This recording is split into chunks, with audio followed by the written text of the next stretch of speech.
हरिओम मित्रों, आज का विषय है गीता। गीता को हम सभी एक दार्शनिक, एक धार्मिक, एक आध्यात्मिक, एक मनोवैज्ञानिक ग्रंथ के रूप में जानते हैं। इसकी हिंदू धर्म में बहुत ज़्यादा महत्ता भी है, लेकिन बड़ी विडंबना है कि आज गूगल पे चले जाएं या कई लोगों के मुख से बोलता हुआ सुनता हूँ भागवत गीता। भागवत गीता शब्द सही है या भगवद गीता, आप इसे थोड़ा जानें। इन दोनों ही शब्दों के अर्थों को थोड़ा स्पष्ट अगर कर लेंगे तो आप सब समझ जाएंगे। देखिए, बड़े सरल शब्दों में भागवत शब्द का अमरकोश में जाकर आप यदि देखेंगे तो भावार्थ जो आता है वह है भगवतः भगवत्या वा इदम सोस्य देवता। यानी कि अब देखिए यहाँ पे भगवतः भगवत्या, आप चाहे इसे देव के अर्थ में लें, देवी के अर्थ में लें, है ना, तो ये पुल्लिंग, नपुंसकलिंग और स्त्रीलिंग तीनों में बनता है। तह, ती और तम, भगवतम, भगवती और भगवतः। तो यहाँ पे भागवत शब्द जब आ रहा है तो ये पुल्लिंग में आ रहा है। तो यहाँ पर जिस देवता की बात है वह विष्णु भगवान के संदर्भ में है ना। तो विष्णु भगवान के विषय में या उनके संदर्भ में चर्चा जो है, जो आख्यान है, जो बातें हैं, उसका जो कलेक्शन जहाँ किया जा रहा है वह भागवत है ना। भागवत पुराण है।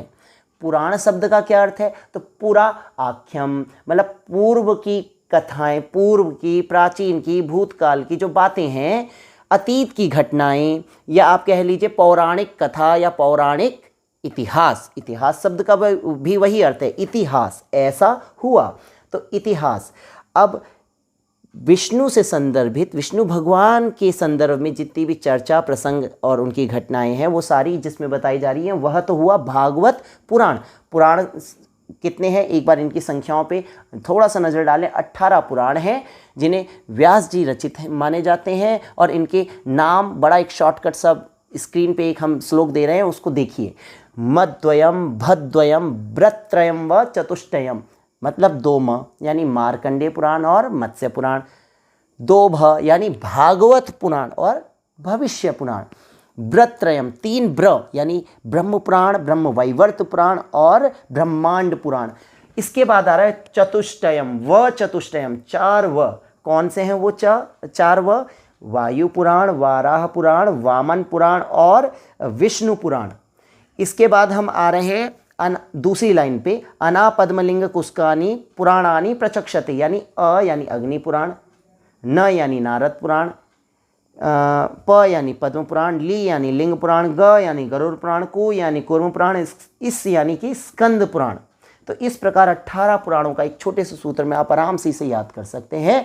तो 18 पुराणों में से एक पुराण भागवत पुराण, इसका स्पष्ट हुआ। अब मैं अगले भगवत गीता शब्द पे आता हूँ। पहले गीता को समझिए। गीत शब्द है मूल में, पुल्लिंग है।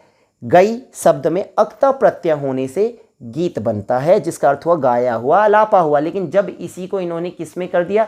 टाप प्रत्यय, स्त्री प्रत्यय है टाप। जब गई धन, अक्ता धन, टाप होता है तो गीता बन जाता है। वहाँ पर भी वही अर्थ वो अपना ज्ञापन करता है।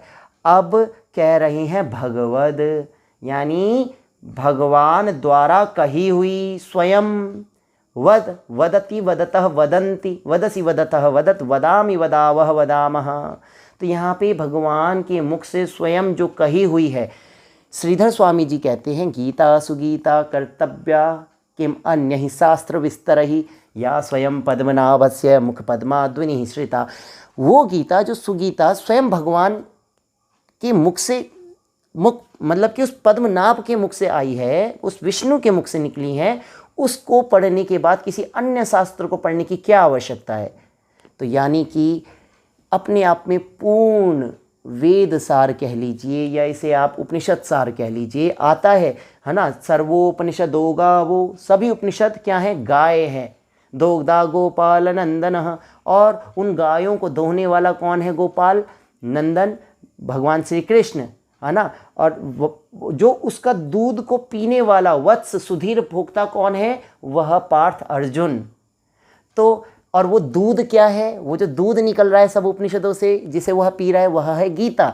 गीता रूपी दूध को वह बछड़ा रूपी अर्जुन, ग्वाले रूपी कृष्ण के द्वारा निकाले जाने पर गाय रूपी उपनिषदों रूपी गाय से पान करता है। तो यहाँ पे गीता की महत्ता तो अपने आप स्पष्ट होती है।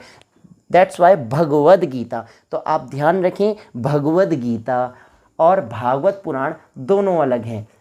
जानकारी गूगल इत्यादि पे ही बड़ी भ्रमित पड़ी है, कहीं कहीं पे सही भी है लेकिन अत्यधिक भ्रमित है। तो आज के लिए इतना ही। आगे की वीडियो में हम कोई नई जानकारी के साथ फिर उपस्थित होंगे। बहुत बहुत धन्यवाद। हरि ओम।